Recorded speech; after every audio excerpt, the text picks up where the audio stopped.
Fábio Barreto é jornalista e apresentador de televisão.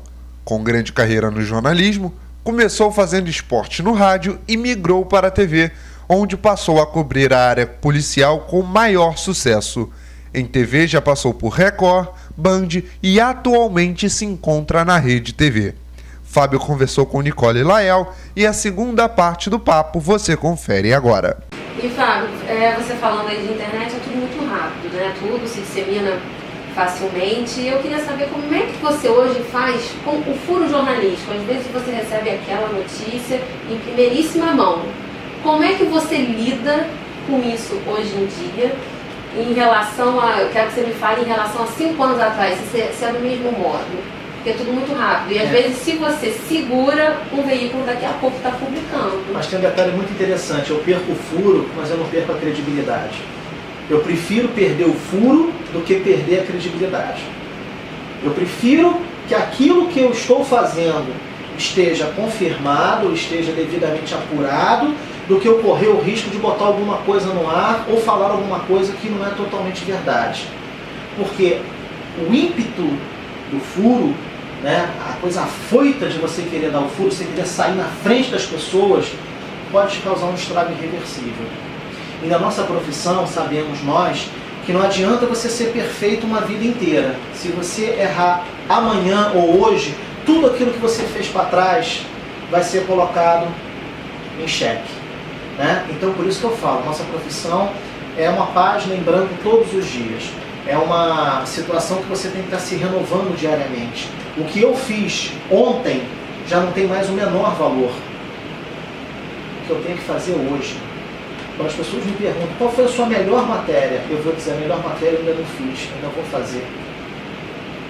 Então a questão é essa, eu perco o furo, mas eu não perco a credibilidade. E lidar com essa coisa tem que se lidar com muito cuidado.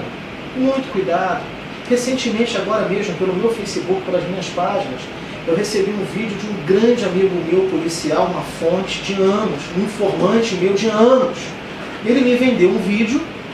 Como é uma pessoa que está comigo há muito tempo, a gente abraça quase que de olhos fechados, porque você já está adestrado a confiar naquela pessoa já te deu inúmeras situações.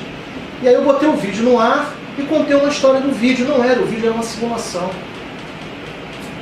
E eu tive que tirar o vídeo do ar, pedir desculpas. Aí liguei pro cara e falei, pô, bicho, meu amigo querido, essas coisas acontecem, né? Como os médicos erram, né?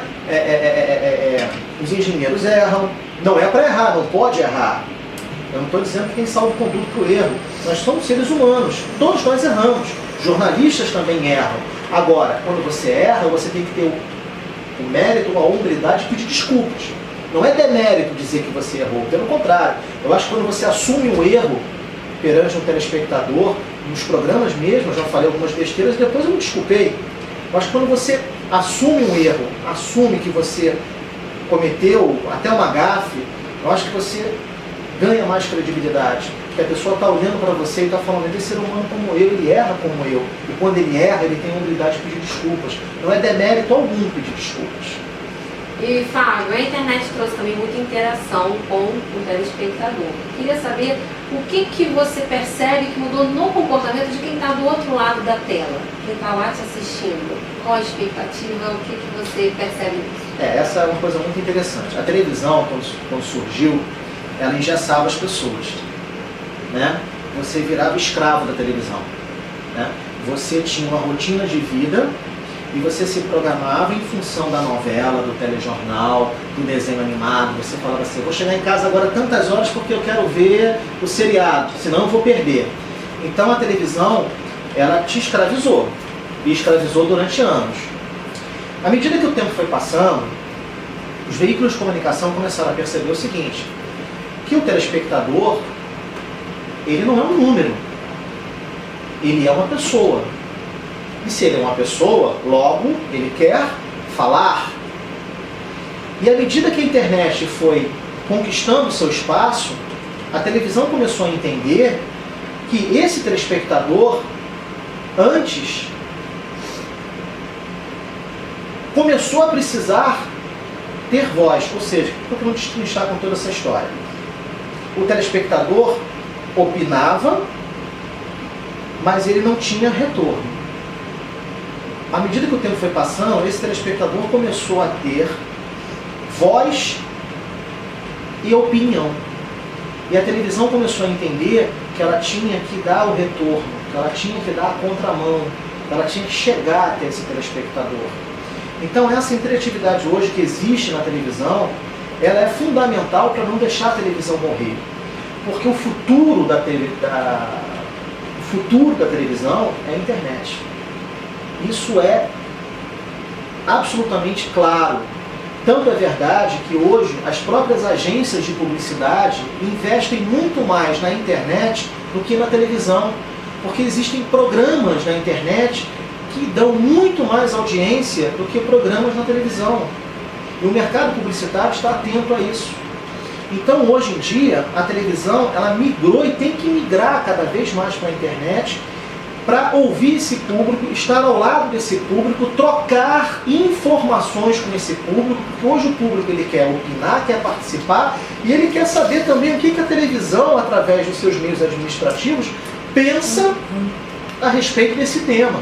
Então hoje não cabe mais nada engessado, não cabe mais, até mesmo no jornalismo, esse jornalismo parado, de bancada, olhando apenas para a câmera.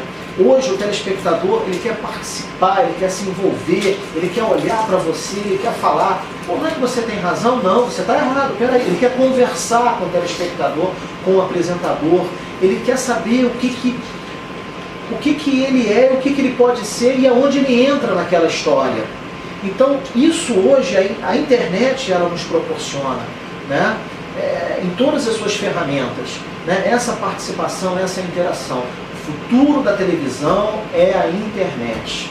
A televisão, se não estiver na internet, ela vai acabar, né? O futuro, talvez a única coisa que vai fazer com que a televisão sobreviva daqui a alguns anos é o jornalismo ao vivo. É o jornalismo 100% ao vivo, imediato, como era o rádio nos anos 80, como era o rádio nos anos 70.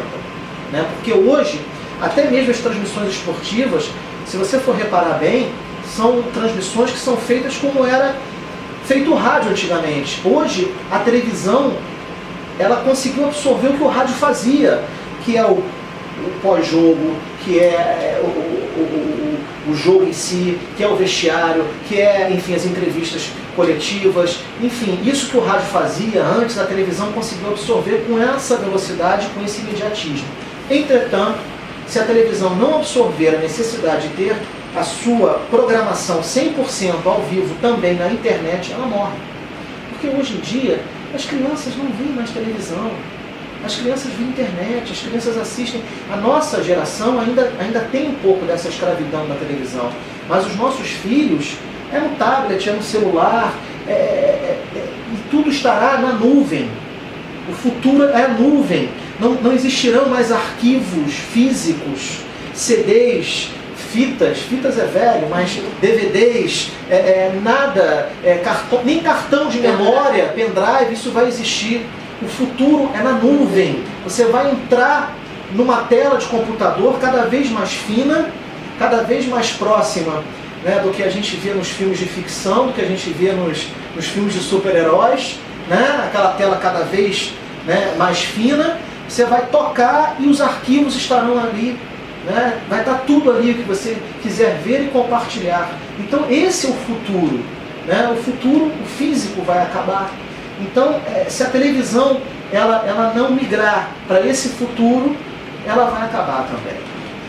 E Fábio, diante da grande quantidade de notícias que chegam nas redações, queria saber como é que você faz a seleção dessas notícias para irem ao ar. Como é que é feito esse trabalho hoje em dia? Nicola, a única coisa que define o jornalismo é uma palavrinha chamada sensibilidade. O que define o que é bom e o que é ruim é a sensibilidade. E a sensibilidade ela tem que estar latente na cabeça e no sentimento de um jornalista. existem formas e formas de você dar uma notícia.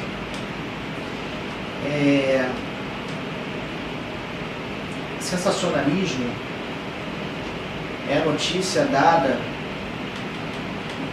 com repetição. Sensacionalismo é a notícia dada com dramaticidade, com drama, enfim.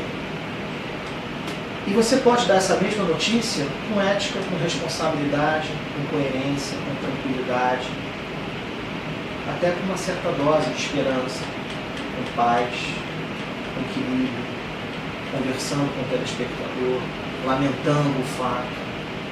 Então, existem formas e formas. Aí quando você me pergunta, como é que eu vou selecionar a notícia? Eu posso, por exemplo, dar uma notícia de uma violência contra a mulher, cobrando das autoridades uma postura, cobrando da justiça mais veemência, ao invés apenas de eu me apegar ao fato em si. Ah, mas aí o homem pegou a mulher e maltratou a mulher, bateu na mulher, vejam que coisa, e aí ela chorou. Isso é sensacionalismo. Agora, quando eu dou a notícia, olha, aconteceu isso não pode mais acontecer, temos que cobrar das autoridades uma postura, precisamos saber por que a Lei Maria da Penha ainda não é respeitada, o que se pode se fazer, quais são as ideias, vamos dar soluções, vamos buscar, né, dentro da sociedade, informações para tentar melhorar essa questão, aonde está o erro, aonde a sociedade erra quando isso acontece. Quando você discute a ideia, quando você vai por detrás da notícia, você está sendo responsável e coerente. Agora, quando você fica só cego com a notícia que está estampada na sua frente, você fica martelando aquilo o tempo inteiro, isso é sensacionalismo. E aí você tem que saber separar muito bem, né, através dessa sensibilidade, o que é e o que não é, né? Tudo se define dessa maneira. Se tem um acidente grave, para que eu vou mostrar as vítimas? Não preciso, né? Recentemente eu vi uma imagem, até numa emissora conceituada, de um ônibus que bateu num caminhão tanque e o ônibus explodiu e alguém fez a imagem do ônibus pegando fogo com as vítimas no interior do coletivo. No meu programa isso jamais entraria. E eu não estou falando de uma emissora pequena, não. Estou falando de uma emissora muito conceituada, que divulgou essa imagem. Eu não daria. Entende? Talvez, o que eu mostraria? Mostraria talvez depois o pós-incêndio, a carcaça, mas sem mostrar a vítima, sem mostrar o corpo. Mostraria a distância, preservando a ética. Sabe por quê? Porque você tem que preservar também quem está em casa. Você tem que ter respeito pelas pessoas que estão te assistindo. Você não sabe quem está te vendo. Você pode traumatizar uma criança. Você pode traumatizar um idoso. Tudo é sensibilidade. Você tem que ter cuidado para dar a notícia. Isso é fundamental. Então, eu acho que a pergunta, que eu sou muito prolixo para te responder, mas ela se define numa única palavra: sensibilidade. E Fábio, o mercado aí cada vez mais enxuto, do jornalismo, né, vagas diminuindo. Queria saber assim, o que um estudante, quem está começando agora no mercado, está estudando, escolheu o jornalismo e vê o mercado assim, o que ele tem que fazer para se destacar? Você, lá no início, você já citou que você já tinha feito vários cursos técnicos, tecnicamente você já estava preparado quando uma oportunidade surgiu. Mas o que um estudante tem que fazer agora, porque o mercado é completamente diferente da época que você entrou? O que um estudante tem que fazer? Acreditar. Trabalhar. O que um estudante tem que fazer? Entender que na nossa profissão não tem sábado, não tem domingo, não tem feriado. Ou você se entrega, ou você não se entrega. Ou você se joga com vontade, ou não se joga com vontade. E eu vou bater numa tecla aqui que ela é muito polêmica. Ela é muito difícil de ser dita e talvez poucas pessoas tenham coragem de dizer. A nossa profissão é feita de relacionamento. A nossa profissão é feita de contato. A nossa profissão é feita de interação. Se você não souber se comportar, se você não souber se inteirar, você está falido. Falido. A nossa profissão, ela é feita de caráter. Eu costumo dizer o seguinte, eu prefiro trabalhar com um profissional mediano, mas com um caráter aqui em cima, do que trabalhar com um profissional maravilhoso com um caráter duvidoso.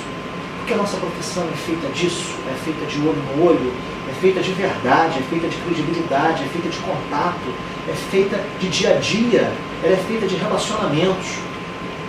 Então você tem que trabalhar com uma equipe de confiança, você tem que trabalhar com uma equipe de pessoas, não com uma equipe de ferramentas. Você tem que trabalhar com pessoas que te fazem você se sentir bem. Então, o que é necessário, acima de tudo? Saber se relacionar com as pessoas. Não é puxar saco, porque isso é logo identificado, mas é se jogar na profissão. É ter amor por aquilo que você faz. Se você não tiver amor pela sua profissão, você não vai a lugar algum. Ah, Fábio, mas o salário é muito ruim. Não se iludam. Quem sai hoje da faculdade dificilmente vai ganhar um salário que cubra o valor da sua última mensalidade. Não ganha. Muita gente hoje que começa no mercado não consegue ganhar o que pagou de valor na sua última mensalidade. Isso é muito ruim, é péssimo, mas é uma grande realidade hoje no nosso mercado. Bom, e para finalizar aqui agora, um bizu aí pra galera que nos assiste. Além daquele, né, de torcer pro coleguinha faltar, tem mais algum? Não, eu não torço pro coleguinha faltar, de maneira alguma. Jamais pensei que o coleguinha pudesse faltar e me abrir uma oportunidade. Eu acho o seguinte, o que é da gente é da gente. O que é de nós, ninguém tira. Isso aí é uma filosofia que eu tenho para a vida e a vida sempre me mostrou isso. Eu já tive muitas vitórias, mas também já contabilizei grandes derrotas. E foram as derrotas que me reergueram e que me trouxeram de volta com outra visão. Quanto mais eu avanço, eu já estou com quase mais de 20 anos de profissão, quase 30 anos, na verdade, de profissão. Em televisão já são 18 anos. Então, quando eu penso e olho e vejo o meu passado, enxergo o meu futuro, eu não é querer aqui falar algo que seja absolutamente igual que todo mundo diz, mas na verdade, quando eu vejo o meu futuro, enxergo o meu passado, eu vejo que eu ainda não aprendi nada, eu vejo que eu ainda não sei de nada.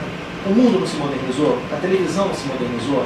A televisão não saiu do preto e branco, foi para o colorido, do colorido foi para LED, foi para cristal, sei lá, essas tecnologias aí que nem eu sei, e depois ela hoje não está migrando para a internet. E o jornalista também é a mesma coisa. O jornalista ele tem que se aperfeiçoar, ele tem que migrar, não só para outras mídias, mas como também ele tem que migrar para outros tipos de necessidade, para atender a determinadas demandas. E a vida é assim, a gente está sempre se renovando, a gente está sempre se inovando. Se não for assim, a gente morre. Tem uma garotada aí, tem uma turma boa chegando, sabe? Que está querendo fazer também acontecer. Agora, você falou um bizu, respeite os mais velhos. É fundamental respeitar os mais velhos. Quando você chegar numa redação e ver aquele cabelinho branco, ou ver uma pele mais envelhecida, procure saber o que aquela pessoa sabe. Procure saber o que aquela pessoa tem para te ensinar. Converse com ela, busque orientação com ela e a respeite sempre.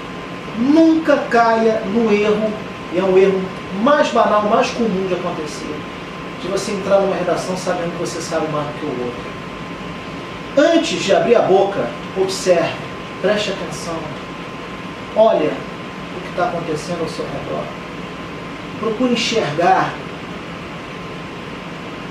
o que está ao seu lado. Se você conseguir compreender o que está ao seu lado e saber entender qual é o lugar que você vai se encaixar dentro desse espaço, com humildade, mas nunca deixando de ter ímpeto, vontade, querer, você vai muito longe na profissão. Bom, Fábio, muito obrigada pela sua entrevista, pelas dicas. E pessoal, a gente hoje fica por aqui. Fiquem ligadinhos aqui no nosso canal, que a qualquer instante a gente volta com mais novidades para vocês. Tchau, tchau.